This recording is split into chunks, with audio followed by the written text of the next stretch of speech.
नमस्कार साथियों, स्वागत है आप सभी का अंकित इंस्पायर्स इंडिया पर। मैं हूं अंकित अवस्थी। चर्चा में है आज की सुर्खी और सुर्खी ये कि देश के प्रधानमंत्री ने देश से आह्वान किया है कि वो अपने खर्चे बचाएं, सोना ना खरीदें, विदेश यात्रा करने ना जाएं, फ्यूल बचाएं और तो और अपने द्वारा बिल्कुल कोविड जैसी प्रिपरेशन करना शुरू कर दें। हमने आज से 1 महीने पहले आपके सामने एक सेशन किया था जिसमें चर्चा की थी कि कोविड से भी गहरा संकट आ रहा है। आज से 1 महीने पहले यह जानकारी मैंने आपसे साझा की थी। आज प्रधानमंत्री का अनाउंसमेंट आ चुका है। प्रधानमंत्री के अनाउंसमेंट पर विपक्ष हमलावर है तो सरकार के बचाव में सरकारी लोग उतरे हुए हैं। सरकार के इस आदेश को एक पब्लिक रैली के माध्यम से लाया गया, जहां प्रधानमंत्री द्वारा रविवार के दिन एक पब्लिक मीटिंग भाजपा कार्यकर्ताओं की संबोधित की जा रही थी। प्रधानमंत्री हैदराबाद में एक सभा को संबोधित कर रहे थे और कह रहे थे कि आज हमें वर्क फ्रॉम होम जैसे उपायों की जरूरत है। भारत पर इस वैश्विक संकट का असर ज्यादा है, हमारे पास तेल के बड़े कुएं नहीं हैं। आज के समय में पेट्रोल, गैस और डीजल का इस्तेमाल हमें कम करना होगा। पहले जब युद्ध होता था आप लोग सोना दान में देते थे, आज वो दिन जरूरत नहीं है। हमें आज संकल्प लेना होगा कि अगले 1 साल तक कोई भी कार्यक्रम हो, सोना ना खरीदें, इससे विदेशी मुद्रा भी बचेगी। प्रधानमंत्री का यह पब्लिक अनाउंसमेंट था। प्रधानमंत्री के अनाउंसमेंट में जो मेजर बातें थी वो यही कि हमें विदेशी मुद्रा बचाने के प्रयास करने होंगे, क्योंकि जब हम सोना खरीदते हैं तो हमारा खरीदना जो है वो विश्व में डॉलर के रूप में जाता है। आप सोने को डॉलर से खरीदते हैं तो डॉलर हमारे विदेशी मुद्रा भंडार से बाहर जाता है और उससे फॉरेक्स रिजर्व घटता है। प्रधानमंत्री के द्वारा इस बात को पब्लिकली रखा गया कि हर पार्टी, हर व्यक्ति, हर देश के नागरिक की यह फिलहाल जिम्मेदारी है कि वो अपने आप की इस जिम्मेदारी के लिए कमिटेड रहे। प्रधानमंत्री की तमाम बातों में कुल मिलाकर इस ग्लोबल क्राइसिस का असर अब भारत पर आ चुका है, ये अनाउंसमेंट था। प्रधानमंत्री के इन अनाउंसमेंट्स को अगर एक पॉइंट में समझा जाए तो यही कि अगर भारत तेल खरीदता रहा, सोना खरीदता रहा तो विदेशी मुद्रा भंडार कम होता चला जाएगा। इससे बचने के लिए हमें तेल की खपत को कंट्रोल करना पड़ेगा, सोने को खरीदना कम करना पड़ेगा, विदेशी यात्राएं रोकनी पड़ेंगी, क्योंकि व्यक्ति जब विदेश यात्राओं पर जाता है तो देश से धन बाहर ले जाता है। ठीक ऐसे ही अगर हम सोना खरीदते हैं तो अपना डॉलर बाहर भेज देते हैं, अगर हम तेल खरीदते हैं तो उसका पेमेंट भी हम डॉलर में करते हैं। कुल मिलाकर के डॉलर देश से बाहर चला जाता है और इससे देश की अर्थव्यवस्था को असर पड़ता है। जब इस तरह के प्रधानमंत्री के द्वारा बयान हुए जिनमें 7 मुख्य बिंदु थे, काम को घर से करने का, गोल्ड खरीदने से रोकने का, पब्लिक ट्रांसपोर्ट यूज करने का, कुकिंग ऑयल जो है उसको कम यूज करने का, नेचुरल फार्मिंग की तरफ बढ़ने का, क्योंकि गल्फ कंट्रीज के थ्रू हमारा फर्टिलाइजर इंपोर्ट भी बाधित हुआ है, और साथ ही साथ स्वदेशी अपनाने का, ताकि विदेशी मुद्रा आप ना जमा कराएं, विदेशी मुद्रा बाहर देश से ना जाए, और विदेशी यात्रा रोकने का। प्रधानमंत्री के जो ये 7 देश से अपील थे, इन अपील को गृह मंत्री के द्वारा समर्थन दिया गया। वहीं विदेश के अंदर भी इस बात को कवर किया गया कि देश प्रधानमंत्री के द्वारा भारत की जनता को आह्वान दे दिया गया है। प्रधानमंत्री के इस आह्वान पर राहुल गांधी जी के द्वारा टिप्पणी आई और उन्होंने कहा कि मोदी जी कल जनता से त्याग मांगे, सोना मत खरीदो, ये मत खरीदो, ये उपदेश नहीं, नाकामी के सबूत हैं। 12 साल में देश को इस मुकाम पर ला दिया है कि जनता को बताना पड़ रहा है कि क्या खरीदें क्या ना खरीदें।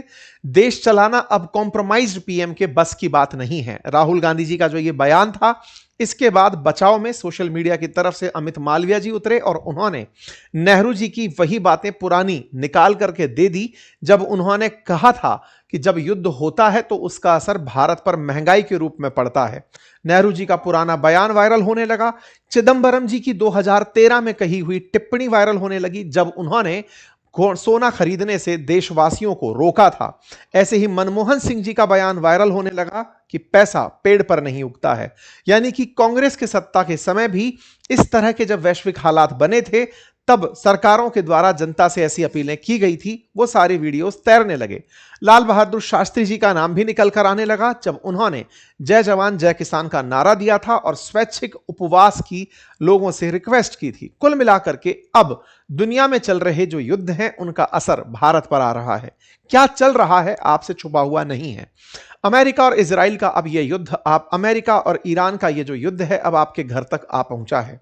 जिस तरह से ईरान ने स्ट्रेट ऑफ हॉर्मुज को ब्लॉक करके रखा हुआ है, 1700 से ज्यादा जहाज फारस की खाड़ी के अंदर फंसे हुए हैं, वो वहां से निकल नहीं पा रहे हैं और ईरान दिन पे दिन अपनी शर्तों को लेकर के ज्यादा जिद करता चला जा रहा है। ये बिल्कुल वैसी हरकत है, मैंने पिछले सेशन में भी आपसे कहा था कि ईरान अब अपनी जिद में पूरी दुनिया को उसका गुलाम बना रहा है। अपनी जिद के चलते स्ट्रेट ऑफ हॉर्मुज को रोककर जो वो बैठा हुआ है, उससे दुनिया पर इसका असर पड़ रहा है। एक तर्क ये जरूर है कि ये युद्ध अमेरिका और इजराइल ने ईरान पर हमला करके किया था, बदले में ईरान ने ये किया, लेकिन वास्तविकता ये है कि जब ईरान ने बदले में ये किया तो स्ट्रेट ऑफ हॉर्मुज कभी भी उसकी अपनी बपौती नहीं थी, उसने पूरी दुनिया के रास्ते को ब्लॉक कर दिया है। आज पूरी दुनिया उसकी वजह से तमाम प्रकार के स्ट्रगल से गुजर रही है। ऐसे में एक कायराना हरकत करना, जिसमें किसी व्यक्ति को, किसी एसेट को, किसी ऐसी चीज को जिसका युद्ध से कोई वास्ता नहीं है, उसे अपने पास में एक कब्जे की चीज बना करके उसका इस्तेमाल करना, यह बिल्कुल आतंकी तरह की हरकत कंसीडर की जा सकती है। आज जो ईरान कर रहा है, यह किसी भी एंगल पर अब दुनिया में एप्रिशिएट नहीं हो रहा है, क्योंकि अल्टीमेटली दुनिया के देश अब इससे प्रभावित होने लगे हैं। ट्रंप ने और इजराइल ने, यानी अमेरिका और इजराइल ने जो किया, वो उनके द्वारा किया गया एक रिएक्शन था, क्योंकि लगातार लंबे समय से Iran death to America, death to Israel कहता आ रहा था। ऐसे में अमेरिका और इजराइल ने मिलकर के ईरान के अंदर उस सत्ता को जो अक्सर अमेरिका के खिलाफ बयानबाजी किया करती थी, उसे खत्म कर दिया। लेकिन उसके बदले में जो ईरान ने किया, वो पूरी दुनिया को बंधक बनाने का कार्य था, गल्फ कंट्रीज को निशाना बनाने का कार्य था। यदि इस तरह की हरकत ईरान करता रहा तो अमेरिका का यह डर भी अपनी जगह कहीं ना कहीं सही है कि अगर इनके पास न्यूक्लियर बम हुआ तो ये इससे भी भीषण हादसे खड़े कर सकते हैं। यही कारण है कि ट्रंप अभी तक इस पॉइंट पर अटके हैं कि मुझे जब तक तुम्हारा यूरेनियम नहीं मिलेगा, मैं ईरान का ब्लॉकेड नहीं खोलूंगा। देखते हैं कौन पहले टूटता है, अमेरिका या ईरान। ऐसे में इन दोनों की जिद में टूट हम जैसे लोग रहे हैं, जिन्हें वर्क फ्रॉम होम करने के लिए कह दिया गया है। बड़ा सवाल बनता है, भारत इस पर कोई कार्रवाई क्यों नहीं करता? किस पर कार्रवाई? स्ट्रेट ऑफ हॉर्मुज के नाम पर भारत की कार्रवाई एक तरफा कार्रवाई नहीं हो सकती। जब अमेरिकी फोर्सेस मिलकर के भी, यूरोपियन फोर्सेस मिलकर के भी उस रास्ते को खुलवाने के लिए सहमति नहीं बना पा रही हैं, हर देश अपना अपना हित तलाश रहा है। आवश्यकता है कि यूनाइटेड नेशन इसमें इंटरफेयर करे, United nation security council straight of Hormuz को फ्री एंड फ्लोइंग रखे, यूएनएससी के प्रभाव से दुनिया के सारे देश मिलकर के स्ट्रेट ऑफ हॉर्मुज को खोलने का दबाव ईरान पर बनाएं, अन्यथा यूएन की फोर्सेस इस रास्ते को खुलवाने का प्रयास करें, तभी जाकर के ये रास्ता फ्री फ्लोइंग रहेगा। अन्यथा आने वाले समय में भी ईरान ऐसे ही स्ट्रेट ऑफ हॉर्मुज को अपने द्वारा बंधक बनाकर रखेगा। ऐसे में पाकिस्तान द्वारा ईरान का जो प्रस्ताव अमेरिका को भेजा गया, वो अमेरिका ने दरकिनार किया और अमेरिका की जो मांगे हैं वो ईरान ने दरकिनार की। कुल मिलाकर के दोनों के बीच कोई सहमति अब तक नहीं बनी है और ऐसी सहमति ना बनती देख ही संभवतया देश के अंदर इस तरह की बातें निकलकर आई। आज 2 महीने से अधिक का वक्त इस युद्ध को चलते हुए हो चुका है। सोचा जा रहा था कि देश में 70 दिन का स्ट्रेटेजिक ऑयल रिजर्व है। 70 दिन के स्ट्रेटेजिक ऑयल रिजर्व से आने वाले समय में सारी परेशानियां रिजॉल्व हो जाएंगी। जैसे ही सहमति बनेगी, व्यवस्थाएं वापस चलने लगेंगी। लेकिन 2 महीने से ऊपर का समय, लगभग 2.5 महीने युद्ध के चलते हो चुके हैं। ऐसे में अब सारी की सारी चीजें अपने अंतिम पड़ाव तक पहुंचने लगी हैं। इसलिए देश को आह्वान सरकारों के द्वारा किया जा रहा है। ऐसे हालात बहुत पहले ही हमारे पड़ोसी देश पाकिस्तान, बांग्लादेश, श्रीलंका, इन सब जगह ऑलरेडी बन चुके हैं। आज से कम 15 दिन पहले ही ऑस्ट्रेलिया के पीएम भी अपने देशवासियों को संबोधित कर चुके हैं। सेम यही हालात ब्रिटेन के अंदर भी हो चुके हैं। मतलब दुनिया पूरी तरह से इससे प्रभावित हो रही है और अब इसका प्रभाव भारत तक आ पहुंचा है। साथियों, इसी बीच में एक बहुत बड़ा पॉइंट निकल कर आता है कि अगर हम विदेश ना जाएं, विदेश में इस तरह की यात्राएं ना करें, तो किस तरह से हम अर्निंग कर सकते हैं। निवेश के नाम पर अगर सोना ना खरीदें तो क्या कर सकते हैं। इसी समय पर आईएनडी मनी आपके सामने एक बेहतर ऑप्शन लेकर आता है और वो ऑप्शन है अमेरिकी स्टॉक्स में इन्वेस्ट करने का, कोरियन स्टॉक्स में, जापानीज स्टॉक्स में। यानी इंडिया के बाहर अगर कोई भी आपको एसेट स्टॉक ऐसा लगता है जो बेहतर परफॉर्म कर रहा है, आप उसमें यहां से बैठकर निवेश कर सकते हैं और उसकी बेहतर कीमत आने पर आप वापस उस पेमेंट को अपने देश के अंदर प्राप्त कर सकते हैं। यानी कि अगर डॉलर के प्राइसेस इंक्रीज हो रहे हैं तो ऐसे में उस लाभ को भी आप स्टॉक में ले सकते हैं। आप अपना इन्वेस्टमेंट जो करेंगे वो डॉलर के प्राइस बढ़ने से आपको लाभ में भी काउंट होता चला जाएगा। आप दुनिया के किसी भी स्टॉक को इस ऐप के थ्रू इन्वेस्टमेंट में इन्वेस्ट कर सकते हैं। और इस ऐप पर अकाउंट बनाना बड़ा सिंपल है, इसका लिंक कमेंट बॉक्स में दिया हुआ है। गवर्नमेंट रेगुलेटेड एप्लीकेशन है, प्रक्रिया है। आप यहां पर अपनी जो जरूरी जानकारियां हैं इंक्लूडिंग पैन कार्ड और अपनी जो भी पहचान जो ये मांगी जाती हैं उन्हें जाकर के आप यहां पर पिन करें। मैंने इस पूरे ऐप का लिंक कमेंट बॉक्स और डिस्क्रिप्शन में डाल दिया है। आप यहां से अकाउंट ओपन कर सकते हैं और यहां से बैठकर दुनिया के किसी भी बाजार में इन्वेस्ट कर सकते हैं। इसे इस तरह से समझें कि अगर आप यूएस के किसी स्टॉक में, लेट से अगर एनवीडिया की ही बात करें जो पिछले 1 साल के अंदर कई टाइम्स ज्यादा इन्वेस्टमेंट रिटर्न दे करके गया है, तो अगर आप उसमें लाख रुपए निवेश करते तो एक बड़ा अमाउंट आप 3 साल के अंदर रिटर्न के रूप में पाते। ये 3 साल में मिला हुआ रिटर्न ना केवल स्टॉक प्राइस बढ़ने पर होता बल्कि डॉलर के अंदर, यानी कि डॉलर जो मजबूत हुआ है रुपए के सामने, उसका लाभ भी आप लेकर लौटते। यानी कि कुल मिलाकर के आप अपने इन्वेस्टमेंट से रेवेन्यू बना करके लौट सकते हैं। तमाम प्रकार के ब्रांड्स में आप इस तरह का देख सकते हैं।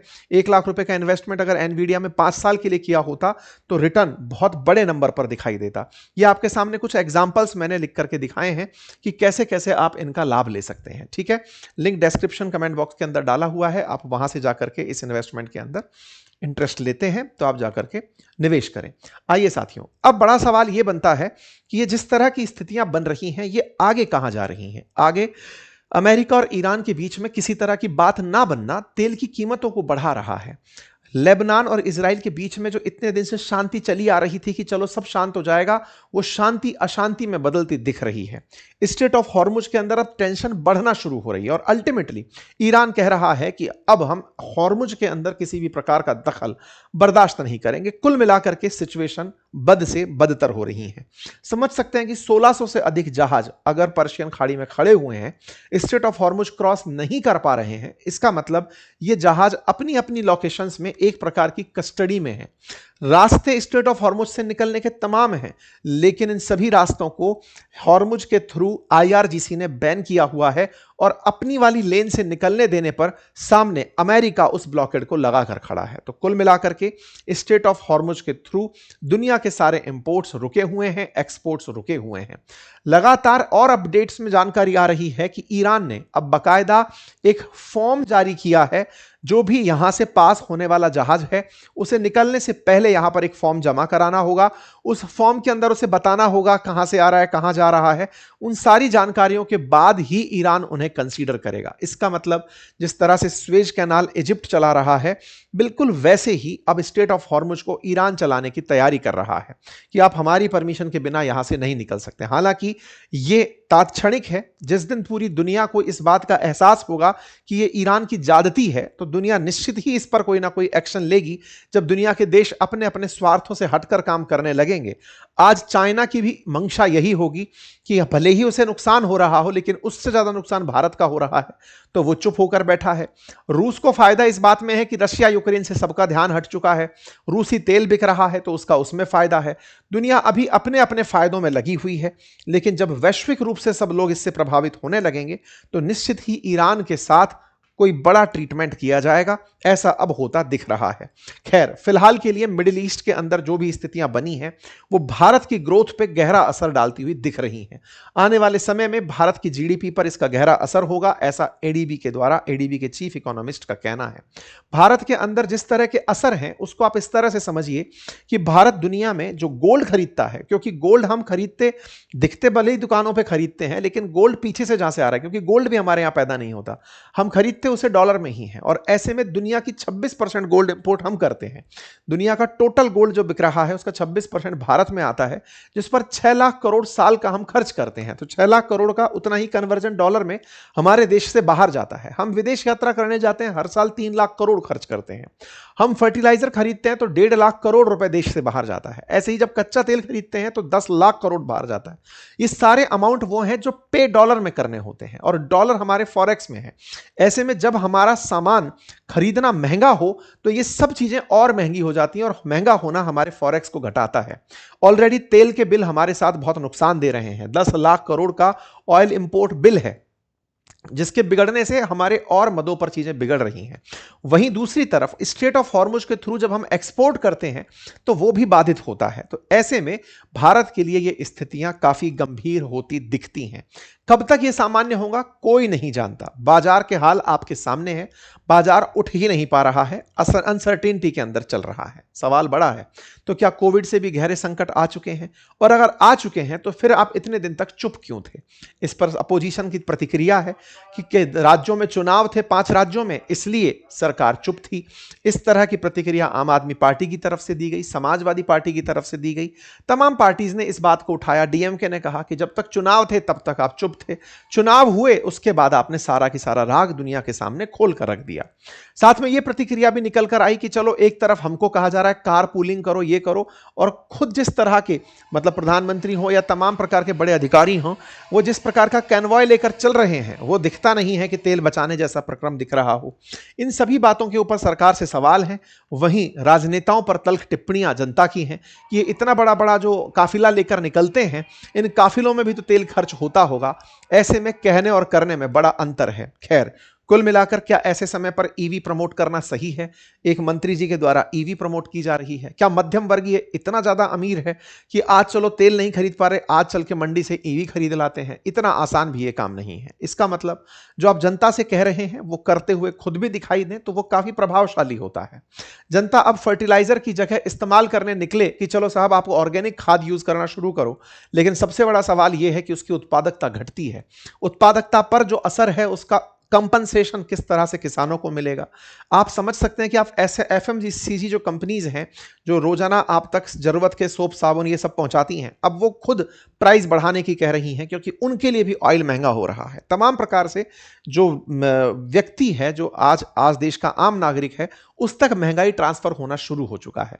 रही बात वर्क फ्रॉम होम देने की, तो कंपनीज वर्क फ्रॉम होम तो कर लेंगी, लेकिन सबसे बड़ी दिक्कत यह है कि उससे जो उनकी उत्पादकता घटेगी उसका असर किस तरह कैलकुलेट किया जाएगा? देश की निश्चित ही अर्थव्यवस्था पर इसका बड़ा नकारात्मक असर पड़ेगा। यही कारण है कि जब भी कोई जियोपॉलिटिकल घटना होती है, सवाल सरकारों से यही किया जाता है कि आज आप जो चुप बैठे हैं इसकी कीमत बहुत से लोगों को चुकानी पड़ेगी।